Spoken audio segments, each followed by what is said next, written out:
Hello बच्चों, आज हम पढ़ने वाले हैं राजीव प्रकाशन की बुक से यूपी बोर्ड क्लास 10th की मैथ से चैप्टर नंबर 8 त्रिकोणमिति। बहुत ही इंटरेस्टिंग और बहुत ही इम्पोर्टेंट चैप्टर है। बोर्ड में इससे तकरीबन आपके 12 से 14 नंबर के क्वेश्चन पूछे जाएंगे, इसलिए पूरी क्लास अटेंड कीजिएगा क्योंकि इसमें क्वेश्चंस भी बहुत सारे हैं। तो सारी की सारी चीज़ें, हर एक क्वेश्चन को मैं डिटेल में आपको समझाने वाला हूँ। तो वीडियो अगर अच्छी लगेगी तो वीडियो को लाइक कर देना, अपने फ्रेंड में शेयर कर देना क्योंकि आपके फ्रेंड्स भी होंगे, ठीक है। तो उनको शेयर कर दीजिएगा या फिर आपके रिलेटिव्स जो हों उनको भी शेयर कर दीजिएगा ताकि वो भी तैयारी कर सके। तो चलो फिर हम लोग पढ़ते हैं। सबसे पहले तो इसके हम बेसिक कॉन्सेप्ट के बारे में समझ लेते हैं कि भाई ये है क्या, ठीक है। जैसा कि नाम से लग रहा है त्रिकोणमिति, नाम से लग रहा है तो त्रिकोण यानी कि त्रिकोण का मतलब जिनके 3 कोण हो, है ना, त्रिकोण और मिति। तो यहाँ पर कहने का मतलब ये है कि त्रिकोण का मतलब जिनके 3 कोण होते हैं। ऐसी आकृति कौन सी होती है भाई? त्रिभुज होती है, होती कि नहीं? तो त्रिभुज होती है। और मिति का मतलब होता है माप, मतलब त्रिभुजों की माप के बारे में हम इसमें पढ़ेंगे। यही हमारा है चैप्टर त्रिकोणमिति। और इस बात को याद रखिएगा कि त्रिकोणमिति जो होगा ये समकोण त्रिभुज पर ही लागू होगा, ठीक है। समकोण त्रिभुज पर यानी कम से कम एक त्रिभुज ऐसा जिसका एक कोण जो हो वो समकोण होना चाहिए। आगे आपको चीज़ें धीरे धीरे समझ में आएंगी। थोड़ी सी एक्सरसाइज 8.1 करने के पहले थोड़ी सी बेसिक चीज़ें जान लो। जैसे हमारे पास ये एक ट्राइंगल है और इस ट्राइंगल में क्या क्या चीज़ें हैं, जहाँ ये हमारा 90 अंश होता है, ठीक है। और ये वाला जो कोण होता है थीटा, ठीक है। तो जो भी कोण पूछा जाएगा उसके सामने हमेशा लंब होगा, उसके सामने हमेशा लंब होगा। 90 अंश जहाँ होगा उसके सामने वाली जो भुजा होगी उसे हम कर्ण कहते हैं। और जिस पर ये दोनों भुजाएं बनी हुई हैं उन्हें कहा जाता है आधार। ये बात समझ में आ गई सभी को, ठीक है। अच्छा, फिर मान लेते हैं, अच्छा यही त्रिभुज ऐसे मान लो कि ऐसे हो और यहाँ पर ये हमारा 90 हो और यहाँ पर ये कोण थीटा हो।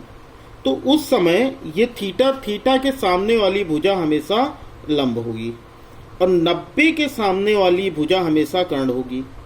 और जिस पर ये दोनों कोण बने होंगे वो आधार होगा, ठीक है। ऐसा ना समझ लेना कि हर बार नीचे वाली लाइन ही आधार होगी, नहीं। ये बात याद रखिएगा कि जो कोण पूछा जाएगा, जैसे थीटा जो भी कहेगा तो थीटा के सामने हमेशा लंब होगा और 90 के सामने हमेशा कर्ण होगा। थीटा के सामने वाली भुजा लंब और 90 के सामने वाली भुजा क्या होगी? कर्ण होगी। इतनी बात समझ में आ गई। फिर ये कहता है हमें इस एक्सरसाइज में त्रिकोणमितीय अनुपात के बारे में पढ़ना, लेकिन उसके पहले हमें एक चीज जानना है पाइथागोरस प्रमेय के बारे में। ये पाइथागोरस चाचा ने ये फॉर्मूला दिया था कि हम कैसे, अगर हमें 2 भुजाएं पता हो किसी समकोण त्रिभुज की तो हम तीसरी भुजा कैसे निकाल सकते हैं, ठीक है। तो पाइथागोरस प्रमेय याद रखिएगा, ये हो जाएगा हमारा कर्ण का वर्ग बराबर लंब का वर्ग प्लस आधार का वर्ग। ये आपको पता है ना। अब इसी को घुमा फिरा के अलग अलग तरह से फॉर्मूला बनाते हैं। जैसे अगर हमें मान लो कि लंब का वर्ग निकालना हो, ठीक है, लंब का वर्ग, तो आधार के वर्ग को इधर स्थानांतरित कर लो तो ये हो जाएगा हमारा कर्ण का वर्ग और माइनस आधार का वर्ग। ये बात आ गई समझ में? आधार का वर्ग। ऐसे ही मान लो कि हमें आधार निकालना हो तो हम क्या करेंगे, तब लंब को स्थानांतरित कर लेंगे तो ये हो जाएगा आधार का वर्ग बराबर कर्ण का वर्ग माइनस लंब का वर्ग, ठीक है। यहां पर एक चीज याद रखिएगा कि किसी भी समकोण त्रिभुज की सबसे बड़ी भुजा उसका कर्ण होती है, ठीक है। ये कर्ण जो होती है ये किसी भी समकोण की सबसे बड़ी भुजा होती है। इसलिए देखो जब भी माइनस किया गया तो कर्ण से ही आधार को भी माइनस किया गया और कर्ण से ही लंब को भी माइनस किया गया है, ठीक है। तो ये हो गया हमारा। अब हम इस पर समझ लेते हैं कि त्रिकोणमितीय अनुपात के बारे में। देखो त्रिकोणमितीय अनुपात क्या होता है, यानी जो त्रिभुज की भुजाएं हैं, ठीक है, त्रिकोणमितीय अनुपात। तो जो भी त्रिभुज होगा उसकी जो भी भुजाएं होंगी उन भुजाओं का जो अनुपात होता है उसी को कहा जाता है, ठीक है, भुजाओं का अनुपात। तो ये कहलाता है त्रिकोणमितीय अनुपात। समझ में आई बात? भुजाओं का अनुपात, मतलब कि लंब, कर्ण और आधार के बीच का क्या अनुपात है, और उसके लिए कुछ सिंबल्स दिए गए। उन सिंबल्स से हमें उनके अनुपात का पता लगता है। जैसे कौन कौन सी चीजें, एक तो हो गया हमारा साइन थीटा, ठीक है, फिर हो गया कॉस थीटा, फिर हो गया टेन थीटा, ठीक है, ये 3 तरह की ये चीजें हो गई। फिर एक होता है हमारा कॉसेक थीटा, फिर हो गया सेक थीटा,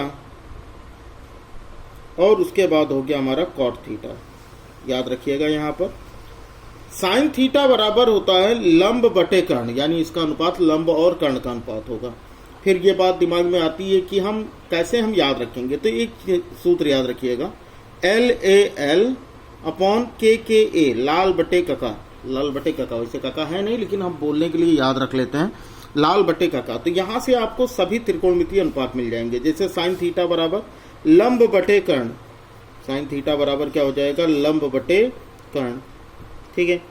कॉस थीटा बराबर आधार बटे कर्ण, कॉस थीटा बराबर आधार बटे कर्ण। टैन थीटा बराबर लंब बटे आधार, लंब बटे आधार। कॉसेक थीटा बराबर कर्ण बटे लंब, कर्ण बटे लंब। सेक थीटा बराबर कर्ण बटे आधार, कर्ण बटे आधार। और कॉट थीटा बराबर आधार बटे लंब, आधार बटे लंब। बात आगे समझ में। तो ये सारे के सारे इनके त्रिकोणमितीय अनुपात हैं। एक चीज ध्यान दो कि साइन बराबर लंब बटे कर्ण और कौशिक जो है वो कर्ण बटे लंब, मतलब इसका उल्टा है। तो साइन का उल्टा कौशिक है, कॉस का उल्टा सेक है और टैन का उल्टा कॉट है, ठीक है। साइन थीटा बराबर लंब बटे कर्ण, तो कौशिक थीटा बराबर कर्ण बटे लंब। कॉस थीटा बराबर आधार बटे कर्ण, तो सेक थीटा बराबर कर्ण बटे आधार। टैन थीटा बराबर लंब बटे आधार, तो कॉट थीटा बराबर आधार बटे लंब। ये समझ में आ गई बात। तो आज के लिए इतना ही रखते हैं। अब ये चीजें आप याद कर लीजिएगा, और एक्सरसाइज 8.1 की जो वीडियो होगी उसकी लिंक आपको डिस्क्रिप्शन में मिल जाएगी, और पूरे के पूरे सारे चैप्टर्स, पूरी बुक हम लोग सॉल्व करने वाले हैं, ताकि एग्जाम में आपके 90+ से भी ज़्यादा मार्क्स आ सकें, ठीक है। तो वीडियो अच्छी लगी हो तो वीडियो को लाइक कर देना, क्योंकि ये बेसिक था इसका, और इसके बाद हम लोग अब एक्सरसाइज को हम नेक्स्ट क्लास में सॉल्व करेंगे, ठीक है। तो चलो फिर पढ़ते रहो, मिलते हैं फिर अगली क्लास में।